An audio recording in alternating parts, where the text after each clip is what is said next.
আসসালামু আলাইকুম রহমতুল্লাহি বরকাতুহু। প্রিয় দর্শক, একজন মা কতটুকু জঘন্য হলে নিজের মেয়েকে দিয়ে এমন অশ্লীল কাজ করার জন্য বাধ্য করতে পারে।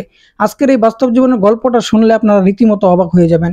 তাই প্রিয় দর্শক, না টেনে শেষ পর্যন্ত আজকের এই বাস্তব জীবনের গল্পটা শুনবেন, আর অবশ্যই চ্যানেলটি সাবস্ক্রাইব করে রাখবেন প্রতি মুহূর্তের এমন গল্পগুলো পেতে। আপনি কোথা থেকে শুরু করতে চান আপনার জীবনের গল্প? আমি শুরু করতে চাই একবারে ছোটবেলা থেকে। জি, শুরু করুন। আমি ছোটবেলা হঠাৎ করে একদিন আমার বাবা মা দুজনে হঠাৎ করে ঝরগা লাগে। ঝরগা লাগার পরে দেখা যায় এমন ঝরগাই লাগে যে ওইখান থেকে মারামারি শুরু হয়ে যায় তাদের দুজনের ভিতর। আপনি একটু বলবেন যে আপনার বাড়ি কোথায় ছিল? বাড়ি ছিল জামালপুর। জামালপুরে। জি, জামালপুরের কোন গ্রামে আপনারা থাকতেন? জামালপুর দিকপাইট। ধিকপাই। ধিকপাই গ্রামে। আর উপজেলা? উপজেলা সঠিক আমার এত মনে নাই, হুম, হুম, হুম। তা আমার মাই বলতে পারে। আচ্ছা, ওখানে আপনি কত বছর পর্যন্ত ছিলেন? কি বাড়িতে? হ্যাঁ, ওই গ্রামের বাড়িতে। গ্রামের বাড়িতে 5 বছর পর্যন্ত ছিলাম। মানে যখন আপনি স্কুলে পড়েন না, ওই এত ছোট। হ্যাঁ। একটু স্বাভাবিক, হয়তো মনে না থাকাটাই স্বাভাবিক। আচ্ছা, ঠিক আছে। তারপর আপনি দেখলেন যে আপনার বাবা মা খুব ঝগড়া করছে। পরে ওই জায়গা থেকে মারামারি হয়ে যায়। মারামারি হওয়ার পরে নানার বাড়ি মা চলে চ্যানেলটি আসে। সাবস্ক্রাইব করে আসলে পাশে তখন থাকুন। নানা ওইখান থেকে ধন্যবাদ। আমাকে নিয়ে ঢাকা চলে আসে। আচ্ছা, আচ্ছা। ঢাকা চলে আসে আমার মা, আমার বড় ভাই, ছোট বোন। আমরা 2 ভাই বোন জমক। মোট আমরা 4 জন। আচ্ছা, আচ্ছা। আমাদের 4 জনকে নিয়ে মা চলে আসে ঢাকা। ঢাকা চলে আসার পরে তখন সকালে রওনা দেয়, সন্ধ্যা হয়ে যায় আস্তে আস্তে। তখন আমাদের 2 ভাই বোন, বড় ভাই, এই 3 জনকে একটা ওই স্টেশনে আমাদের বসায় থুয়ে মায়ের পাশের বাড়ি যায় খাবার আনার জন্য। তো তোমরা এখানে বসো, আমি কিছু দেখি ব্যবস্থা করে আনতে পারি কিনা। তখন ওই জায়গা থেকে আমার ছোট ভাই হঠাৎ করে পানি চায় 1 গিলাস। তাও ওর জন্য আমি পানি আনতে যাই এক বাসায়। তো এই বাসায় আমি পানি আনতে যাই, ওইখানে আমার আটকায় ফেলা তারা। পানি চায়, পানি চাওয়ার পরে তারা আটকায় ফেলা। এটা কোন স্টেশনের কথা বলছেন আপনি? এটা তেজগাঁও স্টেশনে ছিলাম, কিন্তু যে বাসাটা আমার আটকায় সেটা হচ্ছে ফার্মগেট। আচ্ছা, ঠিক আছে। হ্যাঁ, বলেন তারপর। পরে ওই বাসা থেকে পানি আনতে গেলে আটকে ফেলে। তখন আমার ভাই আবার কতক্ষণ পরে কানতে কানতে ওই বাসায় আমার খুঁজে বাইক করে। বাইক করার পরে আমার ভাইয়েরও আটকায় ফেলা ওইখানে। কিন্তু আমরা 2 ভাই বোন জমক ছিলাম। ওর নাম হাসমত, আমার নাম তারাবানু। একই দিনে জন্ম, 8 পিস। আমি বড়, ও ছোট। আপনারা জমজ ছিলেন? হ্যাঁ। পরে ভাইয়ের দুজনে আটকানোর পরে তখন আবার পিস দিয়ে আমার মা, নানা, ভাইয়ের সবাই মানে খোঁজ করতে নামে। খোঁজ করতে নামলে দেখা যায় যে যে বাড়িটার ভিতরে আসে আর আমাদের ধরে রাখে, সে বাড়ির ভিতরে বড় একটা গেট থাকে। গেটের থেকে আমার মা, ভাই, ওরা সবাই মানে লুকানো থাকে। তো কিসের জন্য দেখি হঠাৎ করে হইচই, কিসের জন্য হইচই করতেছে। পরে তাকাই দেখি যে বাইরে যে ফকির মিসকিন আছে, হঠাৎ করে ওদের ট্রাক ঘুরে সব ধরে নিয়ে যেতেছে। চ্যানেলটি সাবস্ক্রাইব করে পাশে থাকুন। ধরে নিয়ে যেতে পারে। ধন্যবাদ। সেই ভয়ে মায়ের গেটে চিপে লুকানো থাকে। ট্রাকটা চলে যায়, চলে যাওয়ার পরে ওরা সবাই বাইরে আসে। আমরা দেখে কান্দাকাটি করে চিৎকার পারি। তখন মা ছুটে আসে। আসার পরে আমাদের নেওয়ার জন্য অনেক কান্দাকাটি করে যে তাদের যদি ভুল হয়ে থাকে মাফ করে দেন, তাদের ছেড়ে দেন। তখন তারা ছাড়ে না।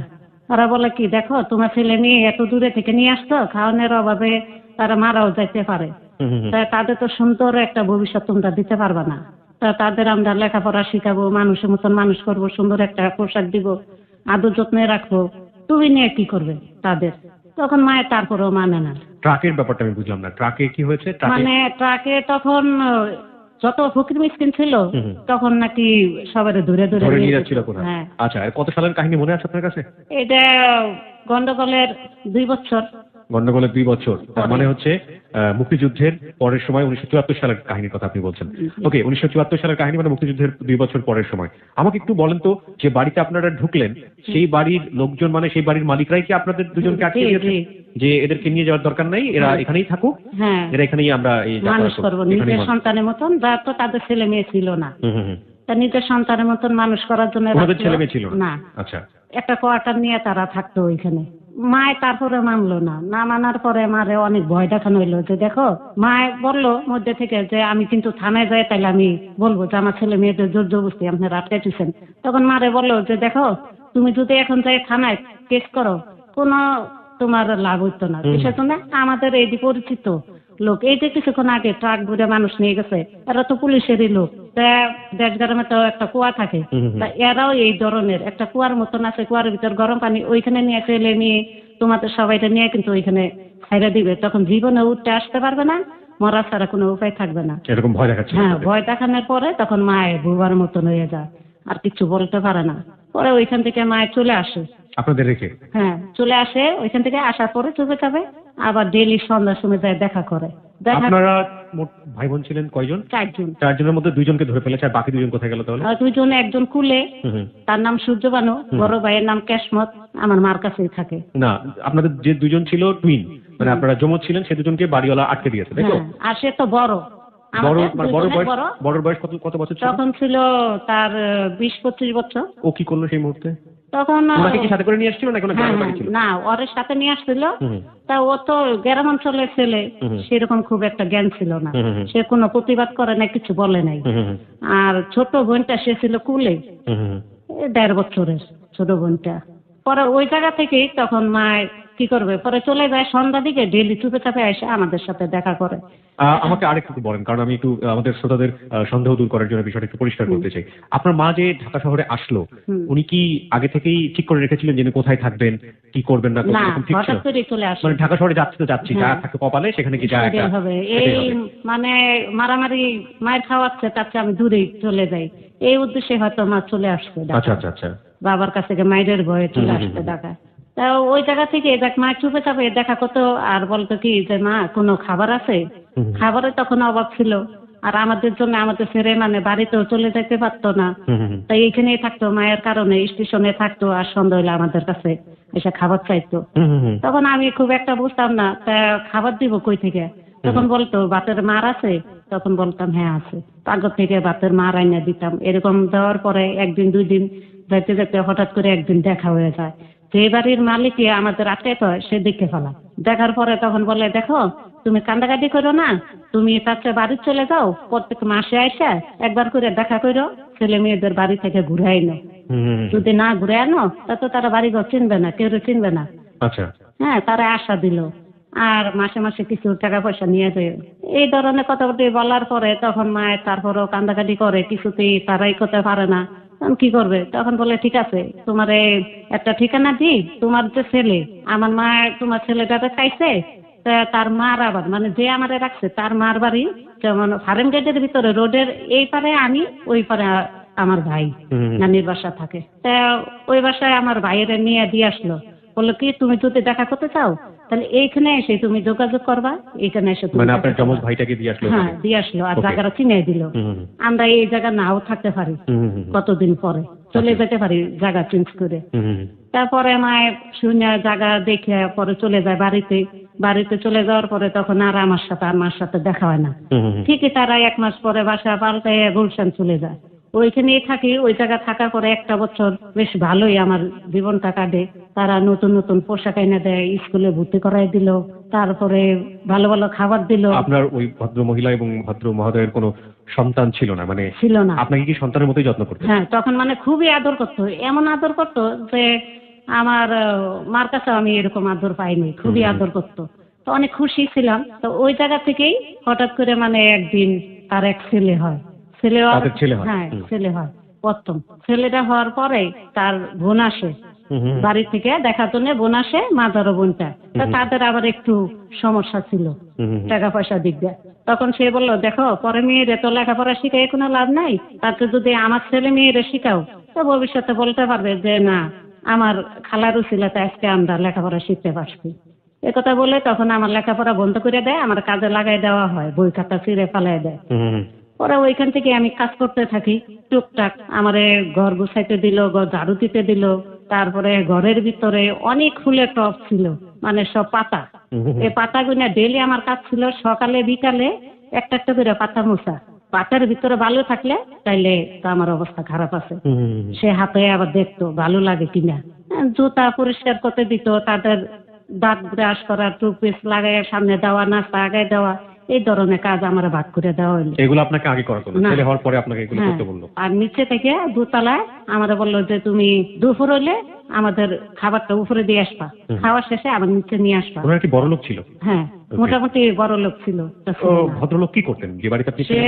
ফুটি ফিল্মের দোকান ছিল মতিঝিল, হুম, হুম, হুম। এর দোকানই, কিন্তু আরো ব্যবসা আছে কিন্তু সেটা আমি সঠিক আপনি জানি জানেন না। না, ওকে ঠিক আছে। হ্যাঁ, হুম। যাই হোক এখন বর্তমানে 7 বাড়ির মালিক সে। 7টা? হ্যাঁ, মানে 7টা বাড়ির, হ্যাঁ, 7টা বাড়ির মালিক। ওকে। 7টা বাড়ির মালিক। গুলশানে আছে পাশাপাশি 2 বাড়ি, উত্তরা আছে 2 বাড়ি, চিটাগাং আছে 2 বাড়ি, আরো একটা আছে। মাশাআল্লাহ, এত বড় কি করবে অনেক সেটা আমাদের মানে দেখতে আমাদের হবে। নেওয়ার পরে প্রচুর আমি একটু শ্রোতাদেরকে একটু অ্যাড্রেস করছি যে গল্পটা আমরা শুনলাম। আমি একটু 1 মিনিট একটু সামারি বলতে চাই। গ্রামের হতদরিদ্র নিদারুণ একটি পরিবার, 74 সালের কাহিনী আমরা শুনছি। সেই সময় আমরা জানি যে বাংলাদেশ সদ্য মুক্তিযুদ্ধ থেকে স্বাধীন হওয়া একটা দেশ, এবং সেই সময় আপনারা যদি আমাদের পত্রপত্রিকা দেখে থাকেন এবং আপনারা যদি এরকম দেখে থাকেন যে বঙ্গবন্ধু, আমাদের জাতির জনক বঙ্গবন্ধুর বেশ কিছু সাক্ষাৎকার আছে, আপনারা ইউটিউবে গেলেও পাবেন এটা, যে ওই সময়টা উনি দেশ নিয়ে বিদেশিদের কাছে যে কথাটা বলছেন যে আমাদের কিন্তু সবগুলো ওপেন করা আছে, ওপেন পলিসিতে, আপনারা যদি কেউ চান আমাদেরকে হেল্প করতে পারেন, আমরা কোনো কিছু হাইড করছি না। আমি অনেকগুলো ইউটিউবে এরকম একটা ভিডিও দেখেছি। আমরা ওই সময়টাতে ইকোনমিক ভাবে প্রচন্ড পর্যদুস্ত একটা দেশ, এটাই হওয়া স্বাভাবিক। 9 মাসের ভয়ঙ্কর প্রলয়ঙ্করী যুদ্ধ হওয়ার পর একটা দেশের অর্থনীতি ঘুরে দাঁড়াতে সময় লাগে। আমরা সেই সময় একটা দুর্ভিক্ষের মধ্য দিয়ে যাচ্ছিলাম, খাবার দাবারের যথেষ্ট অভাব ছিল। আমরা জানি যে এরকম বিদেশ থেকে কম্বল এসছে, সেই কম্বলগুলো টুকরো টুকরো করে বিক্রি হয়েছে, এবং যা হয় আর কি, যেখানে দারিদ্র থাকবে সেখানে দুর্নীতি থাকবে, এটাই স্বাভাবিক। তো এরকম একটি সময়ে গ্রামীণ একটা পরিবার গ্রাম থেকে উঠে এসছে এবং এসে তারা শহরে এসছে কোনো একটা ভালো আশ্রয়ের জন্য বা কাজের জন্য। সেই সময়টাতে একটা শহরের পরিবার তাদেরকে এক ধরনের অন্যায়ভাবে হোক বা তাদের মনোবাসনা পূরণ করবার জন্যই হোক না কেন, পরিবার থেকে বিচ্ছিন্ন করে ফেলেছে। এবং তারাবানু আর তারাবানুর সাথে যে ভাইটি ছিল, যমজ ভাই, নামটি কি বলছিলেন? হাসমতকে নিয়ে নিয়েছে একটি পরিবার। এবং তারাবানুর জীবন কাহিনীতে আমরা যেটা দেখতে পাচ্ছি, তারাবানু প্রথম দিকে তাদের কাছে সন্তানের মতো ছিল, কিন্তু ওই পরিবারে পরবর্তীতে একটা সন্তান আসার পরে তারাবানুর সাথে যেটা আচরণটা করা হচ্ছে, ধীরে ধীরে আমরা দেখছি তার উপরে কিছু কাজ চাপিয়ে দেওয়া হচ্ছে। আপনার তখন বয়স কত? তখন 6 বছর চলে। 6 বছর চলতেছে। আচ্ছা, তারপর? কিন্তু বাসাটা পাল্টায় গুলশানে আসার আগে দিয়ে আরেকটা কাহিনী গেছে। যেমন ওই যে আমার ছোট বোনটা, সে যে ডেলি বাপের ফ্যান আমার মায়ের নিয়ে আমার ছোট বোনটারে খাওয়াইতো, নিজেরা খাইতো। ওরা হঠাৎ করে একদিন দেখা গেল কি যে আমার ছোট বোনটা শোলে, সারা শোলে মানে পানি চলে আসে। এই ফ্যান খাইতে খেতে পানি আসার পরে সে মারা যায়।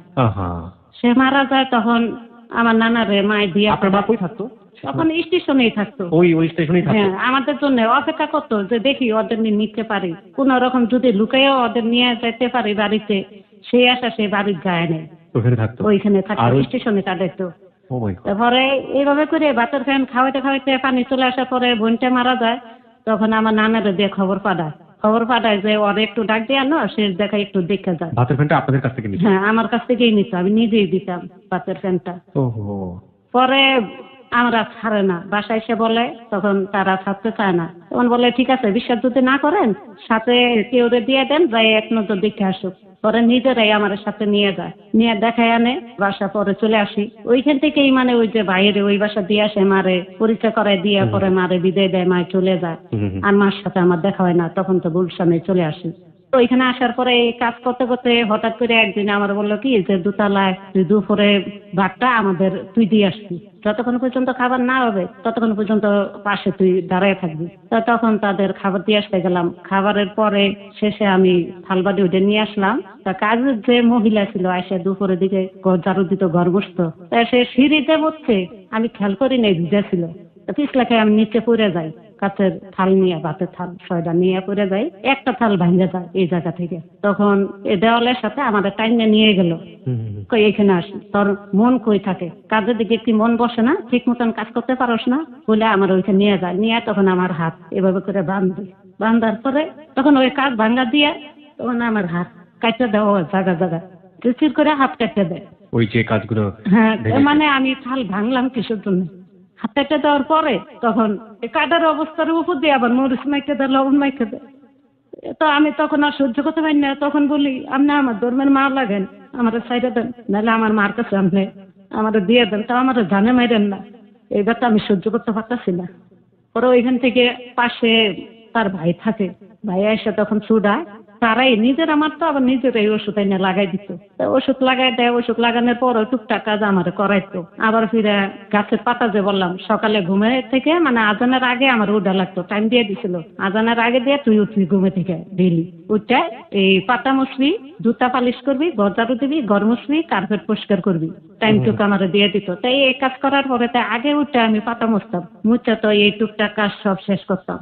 শেষ করার পরে আইসা দেখতো গাছে কোনো পাতায় ময়লা লাগে কিনা, তাতে দেখতো একটু বালুর মতন লাগে। এই পোলাপানের বেল ছিল আলনার ভিতরে সাজানো, এই বেলটা নিয়ে মানে ইচ্ছা মতন মারলো, আমারে চাবুকের মতন বাইরে নিয়ে শুরু করলো। বাড়ির ঠেলা আমার এই কপালে এখনো চিহ্ন আছে, কেটে গেল, আর মাথায় 2 জায়গা কাটলো। তখন আমি বললাম যে দেখেন আমি মুছছি ঠিকই। কে মারছে? মানে মারলো কে? ওই বাড়ির মালিক। মালিক? মালিক মানে মহিলা, আমার পালক মা, পালক মা, হ্যাঁ, এটাই বলেন। সে মারলো। ওনার নাম কি ছিল মনে আছে? দেলোয়ারা। দেলোয়ার। হ্যাঁ, দেলোয়ারা। আর ওনার হাজবেন্ডের নাম ছিল এমআর চৌধুরী। এমআই চৌধুরী। হ্যাঁ, এমআর চৌধুরী। সে এখন মারা গেছে, মৃত্যু। ওকে, ঠিক আছে। তারপর ওই পর্যায়ে হ্যাঁ কি হলো? পরে ওই জায়গা থেকে মানে আমি অনেক হাতে পায়ে ধরে বললাম যে দেখেন আমি কিন্তু মুচ্ছি, বিশ্বাস করেন আমি পাতা মুচ্ছি। তারপরেও যে কিসের জন্য ভালো ভালো লাগে সেটা আমি বুঝতে পারি না। তারপরে হে শুনলো না, না শোনাতে যাকে মারধর করলো সেদিন তো পার হইলি। আচ্ছা, তার মানে আপনি মোটামুটি আমরা এখন যেটা বুঝছি আপনাকে বাড়িতে কাজের মেয়ে হিসেবে ব্যবহার করছে। ওকে, প্রিয় জি, যেটা বলছিলেন। পরের দিনে আবার আমার কাজ দেওয়া হইলো, বললো কি যে তুই কাপড় গুনে ইস্তারি করবি। আবার মানে কাজ কিছু বাড়াই দিল, কাপড় গুনে ইস্তারি করবি। আর ওই যে বাচ্চারা নিয়ে পার্কে থেকে একটু ঘুরে আনবি, একটা আসবি, টুকটাক কাজ করতে দিল। ডেইলি সকালে সে নানির বাসা চলে যেত, তার মার বাসা। আচ্ছা। তা আমাদের ওই জায়গা থেকেই ওই আমার ভাইয়ের সাথে দেখা হইতো, হাসমুদ্রের নাম, ওর সাথে দেখা হইতো। দুজনে কথাবার্তি বলতাম ওইখানে। ও আমারে বলতো যে দেখ তোর এত মারধর করে, আমারে তো মারে না, আমারে অনেক আদর করে, নানা নানি এরা সবাই আদর করে। তাতে ছেলে মেয়ে বড় হয়ে গেছে, ও ছোট, ঘরের ভিতর সবাই আদর করে। তা খুব আহ্লাদ হয়ে গেছিল, আর অতিরিক্ত আহ্লাদ হয়ে গেছিল। তাই বললাম যাক তোর কপাল তো ভালো, আমার কপাল খারাপ, আমি কি করবো? তাহলে তুই পলাই যা। তো বললাম পলাই গেলে জায়গা চিনি না কিছু না, কই পলাই যাবো? ধরা খাইলে তো উপায় নেই, শেষ করে ফেলবো। পরে তাহলে কি করবি কর, আমারও তো করার কিছু নাই, তোরা যেটা বুদ্ধি দেওয়ার সেটাই দিলাম। ও আমার ছোট হইলো, ও চালাক ছিল একটু বেশি। আচ্ছা। ওই জায়গা থেকে আবার আমাদের সন্ধ্যা হইলে নিয়ে আসে, আনার পরে আস্তে আস্তে এরকম করে মানে কাম কাজ করতে থাকি। একটা অন্যায় পাইলে দুইটা মারধর করে। আবার সকালে ঘুমে থেকে উঠতে যদি দেরি হয়ে যেত তাইলে অন্যায় ভেল দিয়ে বাড়ি শুরু করতো। এমন করতে করতে আস্তে আস্তে যখন তার বাচ্চারা একটু বড় হয়ে গেছে, 6-7 বছর হয়ে গেছে, আমারও বয়স একটু 10 বছর মতন হয়ে আসছে। আপনার লেখাপড়া কি তখন চলছিল না বন্ধ করে দিয়েছেন? না না, আমার লেখাপড়া বন্ধ করে দিছে 1 বছর পরেই। 1 বছর পরে আপনার লেখাপড়া বন্ধ করে দিয়েছেন? সব বন্ধ করে দিছে। তারপর থেকেই এই 10 বছরের বয়সে থেকেই আমার জীবনটা কাটে বাথরুমের ভিতরে। বাথরুমের ভিতরে কাটে, যেমন সকালে ডেলি সে তার মার বাসা চলে যেত, যেখানেই যাইতো মানে আমরা পায়খানার ভিতরে এই 1 কাপ ভাত, কদ্দুর তরকারি একটা প্লেটের ভিতর দিত, কিন্তু কোনো পানি দিত না। আর পাশে একটা চাউলের ড্রাম ছিল বড় সরানো, এই চাউলের ড্রামের উপরে 1 কেজি চাউল, 1 কেজি মসুরি ডাল এটি মিলিয়ে দিয়ে যেত। আর নিচে যে ফলকটা ছিল, ফলটের মানে পাকার ভিতরে পানি ঢেলে ধুয়ে যেত। এই ডাল তো কিসের জন্য, আমি যদি ফলতে বসে থাকি কি শুয়ে ঘুমাই, এই কারণে যেন না শুতে পারি না বসতে পারি, দাঁড়ায় থেকে এই চাউল ডাল মিক্সার করে দিয়ে যেত এর বাচ্চা আমার আলাদা করার জন্য। সারাদিন দাঁড়ায় থেকে আমি চাউল ডাল বাচ্চা আলাদা করি। আর পায়খানার ভিতর যে ভাত দিত, এবার তো ওইখানে খাওয়া সম্ভব না। আমার ছোটবেলা থেকে একটু ঘিম বেশি, তা ভাত আমি খাইতাম না, ইয়েতে ফালাই দিতাম। পায়খানা বলতে আপনি বোঝাচ্ছেন যে টয়লেট? হ্যাঁ হ্যাঁ, যেখানের ভিতরে মানে তারা বাথরুমে যাওয়া আসা করতো সেই দিক। এটা কেন করতো? এটা করতো জানি এখন আস্তে আস্তে বড় উঠছি, যদি মানুষের সাথে মিশি, কথা বলি, হয়তো তারা বুদ্ধি দিতে পারে পলায় যাওয়ার জন্য, কি পলায় চলেও যেতে পারি, কি চালাক হইতে পারি। এই কারণে কেউ সাথে মিশতে দিত না, কেউ সাথে কথা বলতে দিত না। যখন আপনার বয়স 10 বছর? হ্যাঁ, তখন থেকে। তাই এরকম করে মানে সকালে আটকে পেয়ে যেত, সন্ধ্যা হলে খুলে দিত। আপনি কি করতেন ওই সময়টাতে? ওই চাউল ডাল বাচ্চা আলাদা করা লাগতো। আর যখন সন্ধ্যা হয়ে যেত তখন প্রচুর আমার ভয় লাগতো, এত কারেন্ট থাকতো না, ওই যে বাতি অফ করা, ভয়ে কাঁপাইতে থাকতাম। মানে এই ভয়ে ভয়ে হয়ে গেছি, যে আমি ভীতু হয়ে গেছি। আজকে যে গল্পটা আমরা শুনছি এটা মঙ্গল গ্রহের গল্প না, এটা পৃথিবীর গল্প এবং বাংলাদেশের ঢাকা শহরের কোন একটি বাড়ির গল্প। এই গল্পটাকে অবিশ্বাস করার যাদের করতে ইচ্ছে করছে তাদেরকে আমি বলবো যে লাস্ট 2 বছরের একটা পরিসংখ্যান নেন যে কাজের মেয়েদের উপরে গৃহকর্তা বা গৃহকর্ত্রী যারা আছে তারা কি ধরনের অমানসিক নির্যাতন করে। কখনো কখনো আমরা তারা পেয়েছি তারা বিশ্ববিদ্যালয়ের শিক্ষক পর্যন্ত, এমনও পেয়েছি যে গায়ের চামড়া তুলে ফেলেছে। আমরা এমনও পেয়েছি মুমূর্ষু অবস্থায় মানবাধিকার সংগঠনগুলো তাদেরকে নিয়ে দৌড়দৌড়ি করছে। আমরা এরকম খবরও পত্র পত্রিকায় দেখেছি। আজকে একজন তারাবানু এখানে এসেছেন, আমরা ধরতে পারি she is the representative of this group, এবং তার জীবনের যে বর্ণনাটা, তার সাথে কি আচরণ করা হয়েছে সেটা তুলে ধরছে। চলুন একটু মনোযোগ দিয়ে শোনার চেষ্টা করি। তারপর কি করলো? তারপরে ওই জায়গা থেকে যাক এরকম করে কয়েকদিন বেশ কাটা গেল। আর যেদিন বাসা থাকতো, শুক্রবার দিন বাসা থাকতো, মেহমান আসতো দেখে বাসা থাকতো। তাই একদিন হঠাৎ করে যে বাসা ছিলাম তার যে ছেলে, সে তো এখন আমার বর্তমানে ভাই লাগে। তাই সে ভাইয়া বললো কি যে দেখ তুই তো শুধু ঘরের কাজই করস, তো রান্নার কোনো কাজ কি তো শিখবি না, পরের বাড়ি গেলে রান্নবি কেমনে, তো কিছু কিছু রান্নাও শিখিস। তো তখন বললাম যে মায় দেখলে যদি দুইটা মারে, আমি তো ভয় লাগে মারে দেখলে। তো দেখবে না, সে তো অনেকক্ষণ লাগায় ঘুমায়, সকাল 10টা 11টা পর্যন্ত ঘুমায়, তুই এই সুযোগে কিছু কিছু কিভাবে করে রান্না বাড়া করে তুই একটু দেখবি। যেদিন বললো পরের দিন যাই আমি রূপচন্দা শুটকি ভুনা করলাম আর ডাল রান্নলাম। রান্নার পরে তখন আমার পালক বাবা খুব ভালো ছিল, ভাইয়েরাও ভালো ছিল, তো ওরা আবার চোখ টিপি দিয়ে বললো যে পরের দিন আবার একটু করবি। তো পরের দিন যখন রাঁধতে যাই, ডালটা যখন বাগার দিই তখন দেখে ফেলা ওই আমার মায়। দেখার পরে তখন আমি আর বুঝতে পারি না, তার পাশে এই ফুটানো তেল ছিল, পুরি ভাজা তেল ছিল, কড়াইটা বসানো ছিল চুলার ভিতরে। তো তেলটা আরো গরম করলো, যে দূরে ঠান্ডা ছিল আরো গরম করলো। গরম করে এখন আমি বুঝতে পারি না যে কিসের জন্য গরম করতেছে, এই তেলটা আইনা বাস আমার শুলে ঢেলে দিল। ঢেলে দেওয়ার পরে তখন আমি একটা সিটটা দিয়ে মানে বাথরুমের ভিতরে আমি ঢুকে যাই, গোসলখানার ভিতরে। গোসলখানার আবার বেসিন ছিল, বেসিনের সাথে আয়না ফিট করা। তখন আয়নাতে দেখতে পাই যে একটা মুরগি যেরকম গরম পানির ভিতরে চুবানোর পরে সাদা হয়ে যায়, ঠিক সেরকম আমার পুরা শরীরে চামড়া সাদা হয়ে গেছে।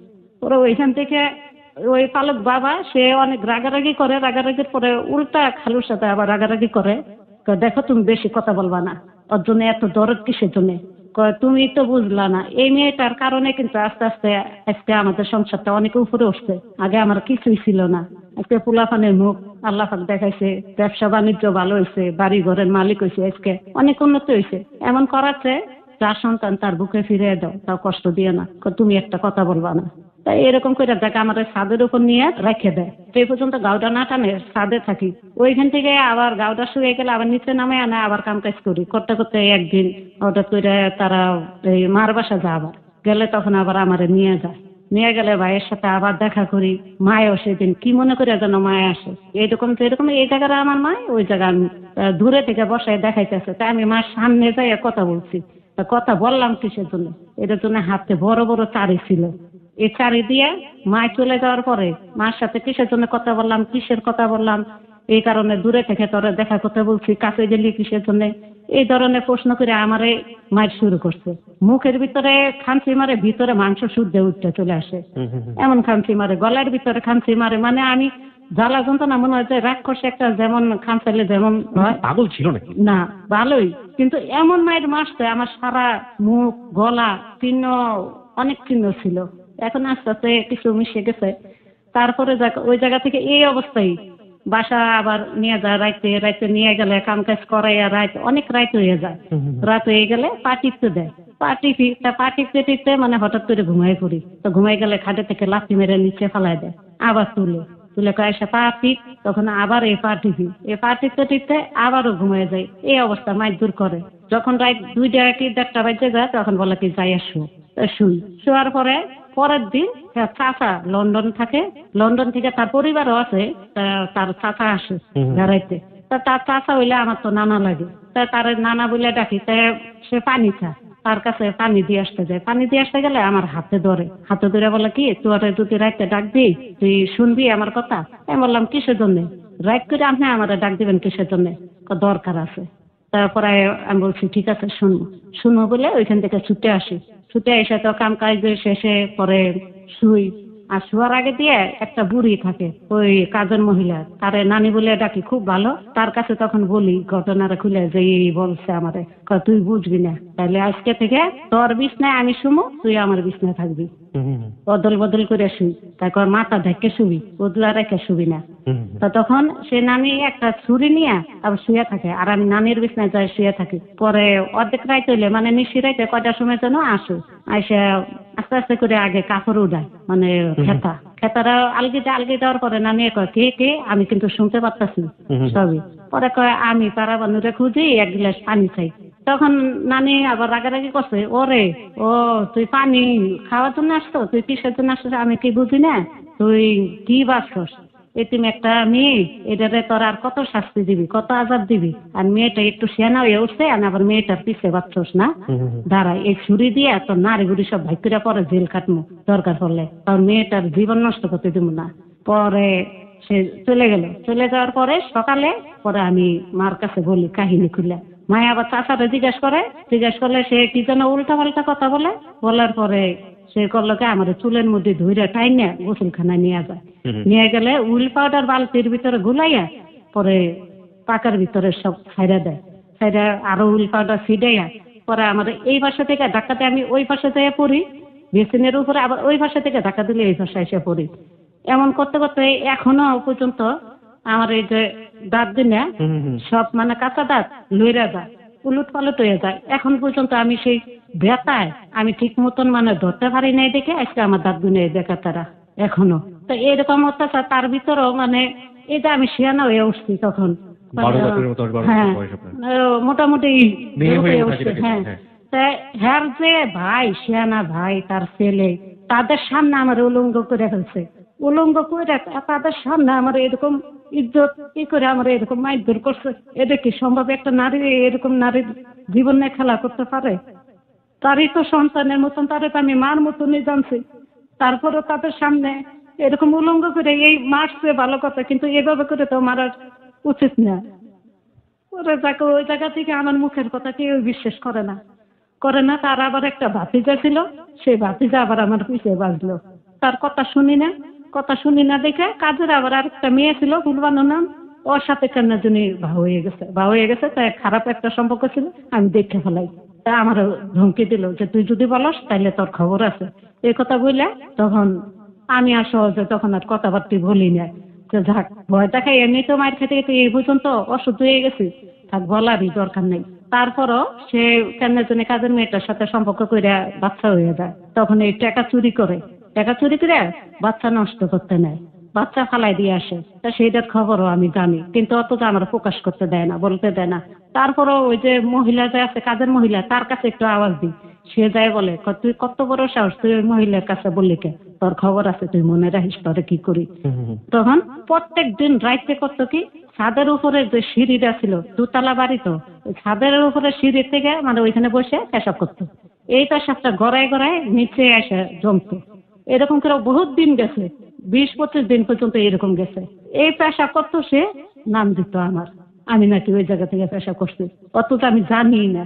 আরো পৌষ মাসে শীত ছিল, প্রচুর ঠান্ডা। এই বাড়ির যে মালিক আমার মা, সে করলো কি আমার ওই পেশাবের ভিতরে নিয়ে ঘাড় ধরে নিয়ে ওইখানে শুয়াইতো, আর ডেলি যেদিনে দেখতো পেশাব আমরা ঘাড় ধরে আগে পেশাব খাওয়াই দিত, ধরে ডেলি আমার এই জোর করে আমার পেশাব খাওয়াইতো। কতদিন পর্যন্ত যে এরকম গেছে কোনো হিসাব নাই, মানে অসহ্য হয়ে গেছি। মুতের ভিতর পেশাব খাই, আবার মুতের ভিতর শুয়ে রাখতো, শীতে কাঁপাইতে থাকতাম, এত কাঁপাইতাম বলার বাইরে, ঘুম আসতো না। এরকম অশান্তি করতে করতে মানে অসহ্য হয়ে গেছি। পরে পাশের বাড়ি এক দারোয়ান ছিল, তার ভাগ্নি আবার এই বাসায় কাজ করতো, আমাদের সাথে কাজ করতো, সেও মামা ডাকতো, আমিও মামা ডাকতাম। তা আমার গাছের খুব শখ, এখনো পশু পাখির গাছের অনেক শখ পালার। তার কাছ থেকে গাছের চারা নিই, কলা গাছের চারা নিয়ে তাদের দেওয়ালের সাথে আমাদের দেওয়ালটা, দেওয়ালের সামনে আমি লাগাই, আর আরো বিভিন্ন ধরনের গাছ লাগাই। তা এই গাছটা লাগাই তুই তো হেরা করে কি আবার পিকনিকে যাওয়ার আগে তুই আগের দিন ছাদের উপরে আমার কাপড়ের জন্য পাঠায়, কাপড় উঠাইতে চাই। এখন দেখি সে মামা, যারে মামা ডাকছি, সে একটা কচ্ছপটা সুন্দর করে সাবান দিয়ে গোসল করাইতেছে, গোসল করাইয়া একটা কাপড় দিয়ে মুছছে, একটা কাচের বাক্সের ভিতর সুন্দর করে তারে মানে ঘুম পাড়াইতেছে। এই দৃশ্য দেখে আমার কাছে খুব অবাক লাগলো, সেটা আমি দেখতেছি মনোযোগ দিয়া। তো দেখতেছি আমার দেখছে সিঁড়ির উপর দাঁড়ায়, আমি এই দৃশ্য দেখি।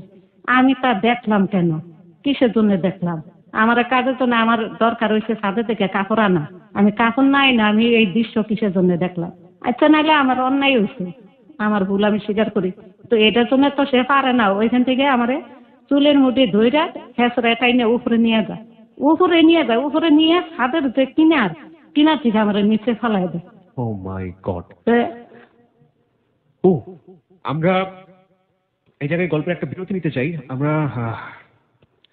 আমি মানে খেয়ে হারিয়ে ফেলছি, খানিকটা খেয়ে ফেলছি, ঠিক বলবো না, আমি আসলে পুরোটাই খেয়ে হারিয়ে ফেলছি। এটা একটা মানুষ হয়ে একটা মানুষের সাথে এরকম আচরণ করতে পারে। মানে আইয়ামে জাহিলিয়া যুগ বলে একটা ব্যাপার ছিল, সেই সময়টাতে কি ধরনের অত্যাচার হয়েছে আপনারা জানেন। আরবের মানুষ নারীদের প্রতি করতো। একজন নারী, একজন মা হিসেবে একটা বছর মানুষটাকে মানুষ করেছে, যখন তার গর্ভে সন্তান চলে এসছে, সন্তান আসার পরবর্তীতে যাকে সে সন্তান হিসেবে জীবনে 1 বছর দেখেছে, সেই মানুষটার প্রতি তার কি অসম্ভব! এর চেয়ে তো মানে একবারে একটা মানুষ মেরে ফেলাটাও মনে হয় অনেক সহজ, তাই না? ভয়াবহ। এই গল্পটার শেষটা কোথায় আপনারা কেউ চিন্তাও করতে পারবেন না যে এই গল্পটা এখন কোন জায়গাটায় দাঁড়িয়ে আছে। আমরা আজকের গল্প থেকে কোন লেসনটা পাবো সেটা একবারে শেষ পর্যন্ত শুনতে হবে আপনাকে। ইনফ্যাক্ট আমার মনে হয় যে এই 35 থেকে 36 মিনিট শুনে আমরা অনেক বড় একটা লেসন পেয়েও গিয়েছি। আমরা পত্র পত্রিকায় দেখি যে মাঝে মাঝে গৃহ পরিচারিকা যিনি থাকেন তার প্রতি কি পরিমাণ অত্যাচার করা হচ্ছে গৃহকর্ত্রী দ্বারা, কি ভয়াবহ রকমের নির্যাতন, তেল দিয়ে দেওয়া। এবং এরকমও দেখেছি যে একটা মানুষ বের হয়েছে, এরকম আমার পত্রিকায় আমার ছবিটা ভাসছে চোখের সামনে, যে মাথার চুল নেই ঠিক মতো, উস্কো খুস্কো, এবং খাবার দেওয়া হচ্ছে না ঠিক মতো, তাকাতে পারে না, মনে হচ্ছে এটা কি মানুষের বাচ্চা, কোথা থেকে বের হলো এটা। কি পরিমাণ ভয়াবহ নির্যাতন তাদের উপরে করা হয়। যে মানুষটা নির্যাতন করেন ওই মানুষটাকে যখন পাশাপাশি ফোকাস করা হয়, ওই মানুষটার চেহারা দেখে বোঝার কোনো উপায় থাকে না যে এই মানুষটাই তার মতো আরেকটা মানুষের প্রতি এই অমানবিক আচরণটুকু করেছে। আমরা সংবাদের বিরতির পরে ফিরে এসে বাকি গল্পটুকু শুনতে চাই যে আসলে কি হয়েছে। জীবনের গল্প যে জায়গাটায় দাঁড়িয়ে আছে সেখানে তারাবানু একজন কাজের মানুষ, কিন্তু তারাবানুর বয়স আজকে প্রায় 40-এর উপরে, এবং এই তারাবানু কিন্তু অন্য তারাবানু। এই তারাবানু কি, যেখানে ছিলাম তারাবানু, যে আপনি বলছিলেন আপনাকে ছাদ ছাদের থেকে উপর থেকে ফালাই ফালায় দেওয়া হলো, হ্যাঁ, তারপর? পরে ছাদের উপর থেকে ফালাই দেওয়ার পরে ওইখানে একটা পেয়ারা গাছ থাকে, হুম। তো পেয়ারা গাছের ডালটা ভাঙ্গা থাকে, ওই ডালের সাথে আমার জামারা মানে ফিরে বাজ্যা থাকে। বাজ্যা থাকলে আমি ঝুলি, তখন আর পরি না। তো ওই জায়গা থেকে আবার ছুটে আনি, ছুটে আনি চুলের মধ্যে ধুইটা, চুল বড় ছিল, হাতের সাথে পেঁয়াজ দিয়ে শেষরে মানে উপরে তুলে শেষরে আনে, পরে উপর থেকে আবার ফালাই দেয়। ফালাই দেওয়ার পরে বালুর উপরে যায় পড়ি, দ্বিতীয়বার আবার আনে, এরকম করে 3বার ফালাই দেওয়া। ফালাই দেওয়ার পরে নাক মুখ দিয়ে যখন রক্ত ছিবে তখন ওইখান থেকে আইনা আবার এই হাত মুখ ধুয়াইয়া ওষুধ পানি দিয়ে পরে বলে এরকম ভুল কিসের জন্য করস, তোরে বারবার নিষেধ করছি, তুই কাপড় আনতে গেছিস, তুই কাপড় নিয়ে চলে আসবি, তুই তামসা দেখলি কিসের জন্য। এটা তো আমার কারণে মনে হচ্ছে উনি প্রচন্ড মানসিক বিকারগ্রস্ত একজন মানুষ। অসুস্থ মানুষের মধ্যেও কিছু না কিছু মানসিক বিকারগ্রস্ত থাকে। আমার কারণে মনে হচ্ছে যে উনি সুস্থ নন। উনি সুস্থ হলে একজন মানুষের সাথে ধরনের আচরণ করতে পারেন না। ওকে, তারপর? তারপরে এরকম করে মানে মারধর করে যাক সুস্থ করে, সুস্থ করার পরে হঠাৎ করে একদিন ঈদ চলে আসে সামনে, ঈদের আগে দিয়ে আমাদের চিটাগাং পাঠায় দেয়। চিটাগাং পাঠায় দেয় তার জালের বাসা, ওইখানে যায়। ওইখানে যায় বেশ কয়েকদিন থাকার পরে তারা ইন্ডিয়া যায় মার্কেট করতে। ওই জায়গা থেকে আমার জন্য কাপড় আনছে, চিটাগাং থেকে আবার নিয়ে আসে তারা আসার পরে। আনার পরে ঈদের দিন তখন ইয়েতে যাই, নানির বাসা যাই বেড়াইতে, তার মার বাসা গেলে আমাদের 2 ভাই বোনের দেখা হয়, অনেক খুশি। তা হঠাৎ করে কেন যেন আমার মায়ের যে আসে তারা দেখে না। তা নানির যে ঘরটা ছিল আর বাথরুম ছিল, ঘরের পিছেই একটা নিম গাছ ছিল, বড় বট গাছের মতন, ওইটার পাশে বাথরুম। তাই আমি মনে করলাম কি যে মায়ের যখন আসতে কেউ দেখে নাই, এই সুযোগে মার সাথে দেখি আমি যত আমার এই কাহিনীগুলো আছে মারের শৈলের সবকিছু আমি দেখামো, এটি তো দাগ আছে চিহ্ন, তাই এটি দেখামো, এই উদ্দেশ্যে মার কাছে আমি ধরে যাই। তাই আমারে দেখাই, বলি আমার শিগগিরই এই জায়গা থেকে আমারে নিয়ে যাও, যেমনি পারো সামনে নিয়ে যাও, যদি না নাও তাহলে এই মেয়ের মুখ আর জীবনও তুমি দেখবা না, এই শেষ দেখা। তখন এই কথাগুলো নানি বাথরুমে থাকে, বাথরুমের দেওয়ালের পিছেই কিন্তু আমরা দাঁড়ানো, আমরা খেয়াল করি না। তো এই কথাগুলো নানি শুনে, আর আমার মার একই কথা, তোর এখন আস্তে ধীরে আমি শুনছি তোর জন্য নাকি ছেলে দেখতেছে, তারা ভালো করে বিয়ে দিবে, তারপর গয়নাগাটি দিবে, তোরে খুব তো শান্তিতে থাকবি, সুখে থাকবি, শুধু শুধু আমার কাছে এসে তুই কি পাবি জীবনে, থাক। মায়াও বুঝতে চায় না, কিন্তু আমার কষ্ট কোন জায়গা যে আমার জীবন যাইতেছে চলে, অথচ মা এটা বুঝতেছে না আমার যে এত কষ্ট। আমি যে দেখাইলাম, বুঝাইলাম, তারপর সে বোঝার চেষ্টা করলো না। তা যাক, ওইখান থেকে পরে নানি বলে দেওয়ার পরে আমারে ডাক দেয়। যাওয়ার পরে মারে হাসি মুখে কিছু টাকা দিয়ে বিদায় দেয়। বিদায় দেওয়ার পরে সেই দিনও আমারে দূরে মারে। ঈদের দিন তাও আমারে ছাড় দেয় নাই, ঈদের দিন পর্যন্ত দূরে মারছে, ইচ্ছা মতন দূরে মারে। মারার পরে এই আমার ভাইয়ের সাথে সেই দিন দেখা হয়, এসে দেখাই আমার ভাইয়ের সাথে দেখা হয়, কথাবার্তি হয়। ওই সন্ধ্যার দিকে নিয়ে যায় বাসায় ফিরে। বাসায় যাই, যাওয়ার পরে পরের দিন আমারে কাপড় ইস্ত্রি করতে দেয়। তার একটা সাদা শাড়ি ছিল, কাপড় ইস্ত্রি করতে দেয়। আমি বুঝতে পারি না, তা কাপড়টা এক জায়গা দিয়ে মানে একটু পুড়ে যায়। পুড়ে গেলে এখন পুড়লো কিসের জন্য, এটার জন্য মানে আমারে আবারও ওই যে দেওয়াল যে ছিল ফুকা ফুকা, এই দেওয়ালের সাথে আবার আমার হাত পা বাঁধে। বাঁধে তখন এই আতুরি গরম করে, আতুরি যে আছে ইট ভাঙে, এই আতুরি গরম করে। তখন মানে এই যে পর্যন্ত চিহ্ন আছে, এই জায়গা থেকে মাংস উঠে যায়, তখন লাগাই দেয় দুনো হাতে, হাত পুড়ে দেয়, ওই হাতুড়ি দিয়ে চাপ দিয়ে চাপ দিয়ে ধরে। তো এই জায়গা থেকে তো আতুরির সাথে গোস উঠেই যায়। এখন এইটা আমি এই ছবিটা একটু দেখতে চাই, আপনারা একটু হোল্ড করেন। আসে ছবিটা নিচ্ছি এবং এই ছবিটা আমি ফেসবুকে পোস্ট করব। আমি ছবিটা আপনাদের সবার দেখার জন্য একটু ধরেন দেখি।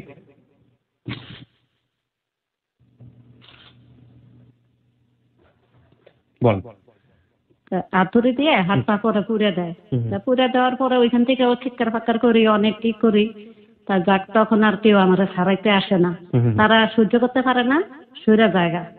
তারপরে আর ইচ্ছা মতন সে আমার মানে মারধর করে পরে ছাড়ে। মারার পরে আমি একবারে অসহ্য হয়ে তখন ছাদে চলে যাই। ছাদে যাই ইন্দুর মারার ওষুধ খাই। তাই ইন্দুর মারার ওষুধ খাই, খাওয়ার পরেও কিন্তু আমার কিছু হয় না। হয়তো ওইটার ঘাটটা চলে যায়, যার জন্য আমার কিছু হয় না। পরে কারেন্টে আবার সাথে মরতে যাই যে এই জীবনে আমি রাখবো না, কিছু জন্য এত অত্যাচার আর আমার সহ্য হইতেছে না। অসহ্য হয়ে গেছি, ঠিক মতন খাবার পাইতাম না। একটা 4 কাপের 1 কাপ আমার ভাত দেওয়া হইতো, কোনোদিন আমার পেট ভরে কয়টা ভাত খাইতে দেয় নাই। কোনোদিন এর দুর্বার হয়েছে, কোনোদিন আমার শান্তি মতন থাকতে দেয় নাই। এত অশান্তির ভিতরে কাটছি। 2-3 দিন পরে তারা পিকনিকে গেল। ওই জায়গা থেকেই সে করে ওই ফ্ল্যাক্স আছে না, চার ফ্ল্যাক্স, যে এই ফ্ল্যাক্সের ভিতর করে তারা চা নিয়ে যায় বুঝে। নিয়ে যাওয়ার পরে তা আমার কাছে ওইখান থেকে আসার পর আমার ধুইতে দেয়। আমি কখনো ধুই নেই, এই প্রথম জীবনে প্রথম ধুই ফ্ল্যাক্স। সেদিন ধোয়ার পরে ওইটা সাবানটা খুঁজছে ধুই। ধোয়ার পর নিচে দেখি কি কালো কেমন যেন একটা দাগ দেখা যায়। তাই মনে করছে কি যেন এটার ভিতরে, এত ধোয়া ধুইলাম তাই এটা পরিষ্কার হইলো না, মনে হয় কিছু বাজ্যে রয়েছে, একটু আস্তে করে টাক দিছি। একটু সবাইকে বলি, আপনারা যদি আপনাদের বাসায় ফ্ল্যাক্স থেকে থাকে, এটা আপনারা খুব ভালো করে লক্ষ্য করলে দেখবেন যে ফ্ল্যাক্সের ভিতরে খুব ছোট্ট একটা এরকম ফোঁটা দেখা যায়। বেসিক্যালি সাইন্টিফিক্যালি এই ফোঁটাটা হচ্ছে যাতে, আমি যতদূর জানি যে তাপমাত্রা বা টেম্পারেচারটা কন্ট্রোল করা বা ধীরে ধীরে কমে যাওয়ার একটা ব্যাপার রয়েছে। আমাদের একটা ফ্ল্যাক্স ছিল, এটা আমার ওনার কথা শুনে আসলে মনে পড়লো, বড় একটা ফ্ল্যাক্স, এবং সেখানেও ঠিক খুব ভালো করে লক্ষ্য করলে আমি ওই ধরনের একটা ফোঁটা দেখতে পেতাম। জানি না বর্তমান ফ্ল্যাক্সগুলোতে কি আছে। আমি ফাঁকে সবাইকে বলছি, আপনারা সবাই শুনছেন হ্যালো 8920 এবিসি রেডিও FM 89.2 হ্যাঁ, তারপরে ওই ফ্লাক্সটা আমি ধুইতে যাই, একটা ছোট্ট মানে আস্তে করে টাক দিই। টাক দেওয়ার পরে কাজ গুণা ভাঙিয়ে যায়। ভাঙিয়ে দেওয়ার পরে আমি বুঝতে পারি না, তখন তো খুব ভয় পেয়ে যায়। ভয় পেয়ে গেলেও করার কিছু নাই। তারপরে আবার এই পাপুজ বাইরানো পিতলের একটা লাডি ছিল, তখন আমার ইচ্ছে মতন এই লাডিটা দিয়ে মানে মারে। এমন মারধর করে, মারতে মারতে জায়গা জায়গা হাত পা সব ফুলে যায়। ধীরে ধীরে মানে তখন উপযুক্ত হয়ে আসছি, 12-14 বছরে, মানে এরকম অনুমান, হয়তো এত বেশি হইতে পারে বয়স। তো তার বোনের বিয়ের প্রস্তাব আসে, নাম হয়েছে লাখি, তার গায়ের রং শ্যামলা। তো তার জন্য বিয়ের প্রস্তাব আসতো, তারা সবাই মানে দেখার জন্য আসতো। আসলে আমারে আবার সামনে নিয়ে যেত চা নাস্তা দেওয়ার জন্য। আমি যখনই চা নাস্তা দিতে চাইতাম, অথচ তারা বলতো কি যে আমরা এখন জানাবো না খবর, পরবর্তীতে আমরা জানাবো, তা বলে চলে যেত। তো বাসা থেকে খবর দিত যে তার বোনেরা না পছন্দ করে আমারে করছে, সেই দোষটা আর আমার না। এটার জন্য আমার আবার একটু মায়ের খাওয়া লাগতো। তখন এই মাথা চুল কাটতে সারা মুখে কালির মতন মাইকে পরে আমারে রাখতো তারা। এই অবস্থা করতো। ছাদে খুব একটা উঠতে দিত না, কেউ সামনে যাইতে দিত না। অনেক বিয়ার প্রস্তাব আসছিল খুব ভালো ভালো জায়গা থেকেই, অনেক ভালো ভালো ঘরে থেকে আসছিল, কিন্তু তাদের একই কথা যে মায়েরা কুচি কুচি করে নদীর ভাষায় দিব, তাও আর বিয়ে দিয়ে আমি টাকা নষ্ট করবো নাকি। তার কথা ছিল এইটা। যখন নাকি আমার বাবা প্রশ্ন করতো তখন এই কথাটা উত্তর দিত। এরকম করতে করতে আবার একদিন নানির বাড়ি যাই তাদের সাথে, যে আমার ভাইয়ের দেখতে মনে চাইছে, আপনি একটু আমার ভাইয়ের দেখে আনবেন। তখন নিয়ে যায়, যাই দেখি কি আমার ভাই নাই। ব্যাপার কি, ও গেল কই? এই জায়গা থেকেই মানে আমার ভাই নিখোঁজ, আর আমার ভাইয়ের আমি পাই না। তখন জিজ্ঞাসা করি, বলে কি যে দেখো তোমার ভাইয়ের তো আরো একবার এরকম কাহিনী হয়েছে, সেটা আমিও জানি যে এটা সত্যি। পরে মানে আরেকবার 7 বছরের সময় যখন আজও মানে মুসলমানি করানোর জন্য ও প্রচুর ভয় পাইতো, ওইখান থেকে পলাই চলে গেছিল, ওটা ধরে আনা হয়েছে, আজম চলে গেছে। পরে আবার টিকা দিলেও অনেক ভয় পাইতো, এমন অবস্থা ছিল ওর। আর অনেক আদর যত্নে বড় হয়েছে, তো পাগলামি করতো বেশিও, মন ইচ্ছা মতন চলতো। পরে জিজ্ঞেস করলাম কাকে আজকে দেখে কি কাহিনী, ও দিন দিন বড় হয়ে যাইতেছে, ওর কি মুসলমানি করানো এখন দরকার না, পরবর্তীতে বুড়ো হয়ে গেলে করা মত নাকি, এটা নানি বললো। তা বলার পরে বললাম যে হ্যাঁ এটা তো ঠিকই। দেখ তোর ভাইরে ভাত দিছি, ঘরের ভিতরে ভাত থুইয়া পিছের দরজা খুলে ও কইজনী চলে গেছে, তারপর থেকে নিখোঁজ, আর কোনো খোঁজ খবর নাই। আমি সত্যি না আমি এক উপরে আল্লাহ পাক ভালো জানে। তারপরের দিন মানে আমি ঠিক করি যে এখন তো আর আমার থাকা সম্ভব না, এখন আমিও নিজের জীবন নিয়ে নিজে দেখি এখান থেকে বাঁচতে পারি কিনা। তখন দেখি ওই যে কলা গাছের চারা মামার কাছে কেনে যে লাগাইছিলাম দেওয়ালের পাশে, পরবর্তীতে মানে ঘরে যত তালা চাবি আছে সব ঘর কিন্তু রাত হইলে তালা মেরে ধুইয়া চাবি আমার পালকমা বালিশের নিচে নিয়ে ঘুমা। কিন্তু সেদিন আল্লাহর এই হয়তো নীলা খেলা, ঘরের যে দরজা মেন দরজা তালা মারে সেটাই খোলা রয়ে গেছে, আর চাবিও তার শোকেসের উপরে রয়ে গেছে, যে কোনো মানুষ আনতে পারবে। তাই আমি কোন রকম জীবনটা বাঁচে ওইখান থেকে পরে চলে আসি ওই পাশের বাড়ি দারোয়ানের কাছে।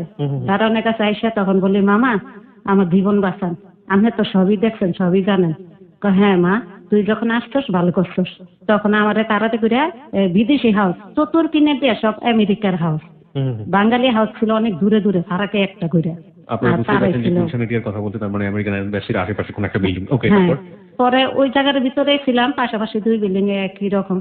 তা ওই বিল্ডিং এ ছিলাম, ওই জায়গা থেকে যখন দেওয়াল পার হয়ে আমি চলে আসি, আয়ার যে ঘর ছিল বিদেশি হাউসে চাকরি করতো, কিন্তু যার কাছে আসলে এই মামায় বিদেশি হাউসে চাকরি করতো, তা আয়া যে ছিল আয়ার ঘর ছিল একটা।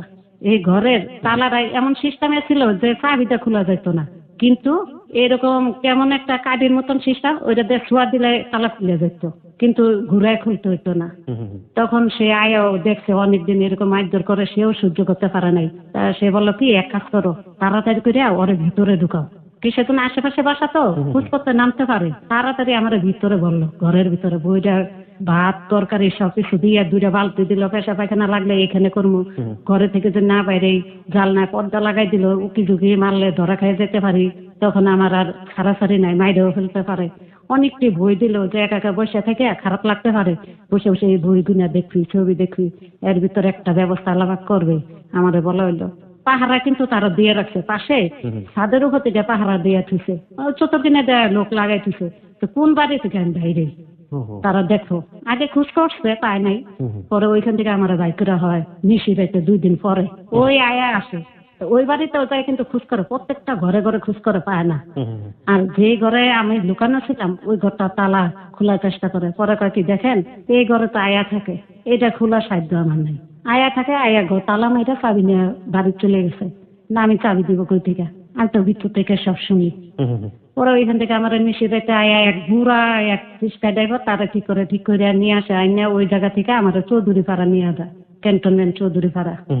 কয়েকদিন রাখে, রাখার পরে এক মুন্সি ধরনের লোকটা, তার পরিবার আছে, সন্তান আছে, তা আমার ওইখানে রাখে আপাতত মানে আশ্রয়ের জন্য, কয়টা দিন থাকুক, কিন্তু ওইখানেও আমার পিছিয়ে লোক বেঁধে যায়। দারোয়ানের নামটা কি বলবেন? ওর নাম ছিল, নামটা ভুলে গেছে আমার। ঠিক আছে, ওকে, সমস্যা নেই, জান আপনি মনে পড়লে তারপরে বলেন। হ্যাঁ আপনার রাখলো মানে হ্যাঁ, ওই জায়গা থেকে রাখার পরে এরকম পিছিয়ে মানুষ বেঁধে গেল। এমনকি একটা ছেলে আছে, ছেলেরাও নিজের বউরে পর্যন্ত ছেড়ে দিতে চাইলো আমার দেখার পরে, আমার বিয়ে করতে চায়। পরে ওইখান থেকে যাকে দুলাভাইকে বললাম, এরকম দেখো আমার জন্য একজনের সংসার ভেঙে যাইতেছে, আর ওই দেখো হুজুর টাইপের বেটারা এটা কেমন জানি করে, আমার ডাক দেয়া কথা বলতে চায়, কেমন জানি করে। পরে ওইখান থেকে তাড়াতাড়ি আমার ননসকে জানায় যে এরকম একটা এতিম অসহায় মেয়ে আনছি, ওরে দেখো কিছু করা যায় কিনা। ননসে বললো কি যে না, তুমি যেখান থেকে আনছো ওইখান ছেড়ে দিয়ে আসো, এই বিপদ তুমি ঘরে টাইনো না, ছেড়ে দাও। তখন বললো, দেখ তুই যদি এটার কোনো ব্যবস্থা না করিস তাহলে আমি নিজেই ওরে বিয়ে করবো। এটা ননসে জামাই বললো। তখন আরেকজনে বললো কি যে কেন এত ঝামেলা দরকার কেন, তোর নিজেরই তো ছোট একটা ভাই আছে, ওর সাথে ওরে দিয়ে দে।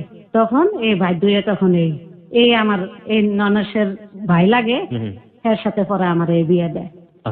বিয়ে দেওয়ার পরে তখন মানে স্বামী কি জিনিস সেটা আমি বুঝতাম না, কিসের জন্য কেউ সাথে কোনোদিন কথা বলতে দেয় নাই, মিশতে দেয় নাই, কিছু না। তখন আমার ননাসে যে ঘরে থাকতো সেই ঘর ছাইটা পাশের ঘরে ননাসের গেল, আমার ঘরে দিল। দেওয়ার পর আমি চিৎকার দিয়ে বেরিয়ে গেছি, আর বাড়ি মানুষজন ভাড়াটের আছে, এরা সব দৌড়ে আসছে। কি হয়েছে আমাকে দেন না, ঘরের ভিতরে একটা বেডা এসে ঢুকছে, এরকম উষা লম্বা একটা কালো বেডা এসে ঢুকছে। ঢুকছে তো কি হয়েছে, আর অনেক বুঝায়, দেখতেছে যে আমি কাঁপাতে কাঁপাতে পড়িয়ে গেছি ভয়ে। পরে সবাই বুঝাইলো যে হ্যাঁ, কি ও তো এখনো সেরকম একটা জ্ঞান বুদ্ধি হয় নাই, আর অনেক বিপদের ভিতরে ছিল, কোনোদিন এইসব কিছু দেখে নাই, যাক ওরে একটু সময় দে। পরে ওর বাহো মানে আসে হিডে উডে হাবি যাবে অনেক ধরনের জিনিস উঠো আনতো আমার আপোষ করার জন্য, আর কথা বলতে চাইতো, কিন্তু আমি সামনে যেতাম না। কতদিন ধরে? মানে 1 বছর। 1 বছর আপনাদের মধ্যে কোনো ধরনের সম্পর্ক কিছু? মানে 1 বছরের ভিতরে কোনো সম্পর্ক নাই। সে অনেক বুঝাইছে যে আমি কি ভাগ না পারলো। I want to salute this man. I really want to salute this man. আপনার হাজবেন্ড লেখাপড়া করছে কত পর্যন্ত? না, সে লেখাপড়া করে নাই সেরকম। Oh my God. আমি একটু তুলনা করতে চাই যে এরাও মানুষ, আর সমাজের উচ্চতলায় যে ভদ্র মহিলাটি ছিলেন যিনি তাকে অত্যাচার করলেন, উনি হাসতে হাসতে বলছেন ওনার কাছে এটা কোনো ব্যাপার না। বাট আপনি আপনার জায়গাতে একটু রিয়েলাইজ করুন তো যে একজন ভদ্রলোক, উনি এই মানুষটাকে চেনেন, আপনাকে তো দেখা হয়নি আগে কোনোদিন, না। বিয়ে করে ফেললেন সামাজিক দায়বদ্ধতা থেকে, এবং বিয়ে করার পর উনি জানেন যে আলটিমেটলি ও এখনো মেয়ে হয়নি সেই অর্থে, কিংবা মেয়ে হয়ে থাকলেও ওকে এই অবস্থায় নেওয়াটা ঠিক হবে না। একটা বছর সময় দিয়েছে এই ভদ্রমহিলার প্রতি। 1 বছর পরে সে সহ্য করতে পারে নাই। ওকে, 1 বছর পরে সহ্য করতে পারে নাই, সে চুপে চাপে মানে ও সিরিফুল একটা মেয়েরে বিয়ে করে। সে কথাটা মানে আমারে তো বিয়ে দেয় আমার ননাসে জামাইটা ননাসেরা, কিন্তু সেইটা করে সে নিজের ইচ্ছা তা করে, সেটা আমি জানতে পারি না, আর আমার ননাসেরাও জানে না। এরকম আপনার কাছে সে গোপন করে? হ্যাঁ, গোপন করে। ওইখানে কিন্তু সবই নিয়ে যায় আমার সামনে দিয়ে, সবই নিয়ে যায়, আমি দেখি। তারপরে তার বন্ধুরা আমারে বলে, ভাবি আপনি এরকম পাগলামি করেন কিসের জন্য, ভাই তো একটা বিয়ে করছে। বলে বিয়ে করলে তাতে ঠিক আছে, আমারে ঠিক মতন খাবার দিলেই চলবে, আমি খাবো খেলবো এই। আমি মানে ওই লুডো খেলারা, ক্যারাম বোর্ড খেলা এটি খুব পছন্দ করতাম, কুতকুত খেলা। তাই বলতাম কি আমি খেলবো আর খাবো, আমার আর কোনো কাজ নাই, এইটাই আমার জন্য যথেষ্ট। তা বুঝতাম না স্বামী কি জিনিস, না কোনো কিছু লাগতো না। আমার সামনে যে জিনিস নিয়ে যেত এটা ওটা অনেক কিছু নিত, কিচ্ছু না, কিচ্ছু আমি বুঝতাম না। তাই এরকম করতে করতে পরে একদিন জোর করে আমাদের আলাদা আরেকটা ঘর নেয় নিয়ে, ননাসে জামাই বড়টা একটু শয়তান টাইপের ছিল, অনেক ফাজলামি করতো আমার সাথে। ওরা দুইজনে মিলে, স্বামী স্ত্রী দুইজনে মিলে বুদ্ধি করে আমাদের ঘরের ভিতর নিয়ে যায়। টেবিলের ভিতরে বিভিন্ন ধরনের আইটেমের জিনিস সাজায় রেখে আমরা বলে, দেখতো এটি কি তোর পছন্দ হয় কিনা। ননাসে জামাই থাকে দরজা চিপে, আর ননাসে থাকে বাইরে পাশের ঘরে। তা দেখতে দেয়, দেখতে দিলে এখন ননাসে মানে দেখতে দিয়ে সে বাইরে যায়, তুই দেখতে থাক আমি আসতেছি। আর আমাদের মেয়ের বাপে থাকে টেবিলের নিচে, টেবিলের নিচে তো কাপড়ের উপরে ঢাকা, আমি দেখতে পারি না। তারপরে আমি দেখতে থাকি এরকম ঘুরে, এমন টাইমে দরজা আটকায় দেয়, বাইরে থেকে তালা মেরা দেয়, দুজনে ঘরে রেখে। তালা মেরা দেওয়ার পরে তো সেই দিনও চিৎকার ফাঁকার, আমাদের মিল হয় না। এরকম করতে করতে 2 দিন চলে যায়, 3 দিনের মাথায় আমাদের মিল হয়। যাক, তখন আর আমি কথা বলি না, কিছু না, মনের ভিতর কেমন একটা ভয় ঢুকে গেছে, হাত পা সব ঠান্ডা হয়ে গেছে, দেখলেই ভয় লাগে। পরে আস্তে আস্তে এরকম করতে করতে যাক, আস্তে আস্তে ভয়টা দূর হয়ে গেছে। পরে গর্ভে আমার মেয়ে আসে, বড় মেয়েটা হয়, 7 মাস হয়ে যায়। আর ওই যে উনি আরেকটা বিয়ে করলেন, ওটার কি হলো? ওইটা এত 7 মাস হয়ে যায়। 7 মাস হয়ে গেলে 7 মাসের সময় যে খরচটা হয়, এই ননাসেরা এটা খুব খুশি মনে খরচ করতেছে 7 মাসের। তা অনুষ্ঠান যখন করলো, অনুষ্ঠানের দিন তার বন্ধু আমার এসে বললো, ভাবি ভাই যে বিয়ে করতে আপনারা যে বললাম, আপনি তো হাসে উড়াই দিলেন, কিছুই মনে করলেন না, ওইটা কি করবেন? আমি তো সব ফালতু কথা, কি মনে করবো, যা খুশি তাই করুক। তখন খুব একটা গুরুত্ব দেই না। তখন আমার ননাসে জামাইটা বলছে, যে আমারে বিয়ে দিছে তারে বলছে, বলার পরে সাথে সাথে তারাই যায়, তখনই যায় ওইটারে ছাড়াই আনছে, ওইখান থেকে বিদায় দিয়ে তারা আনলো। আনার পরে যাক, এরকম আমাদের সংসার চলতে থাকে, চলতে চলতে হঠাৎ করে কুরবানি ঈদের দিন 1 বছর হয়ে আসে। 1 বছর 10 মাস পুরা হয়ে যায়, বড় মেয়েটা পেলে থাকে। হঠাৎ করে আমার শাশুড়ি মারা যায়।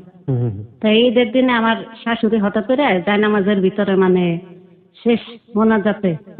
প্রিয় দর্শক, যে বিষয়গুলো নিয়ে আজকের বাস্তব জীবনের গল্পটা শুনলেন, না টেনে শেষ পর্যন্ত একজন মা মেয়ের বাস্তব জীবনের গল্প, এটা শোনার পর আপনাদের কি মন্তব্য অবশ্যই কমেন্ট জানাবেন। নতুন নতুন এমন বাস্তব জীবনের গল্পগুলো পেতে চ্যানেলটি সাবস্ক্রাইব করে রাখবেন, ভিডিওটি ভালো লাইক দিবেন। আজকে এই পর্যন্তই, পরবর্তী ভিডিও আমন্ত্রণ। আসসালামু আলাইকুম।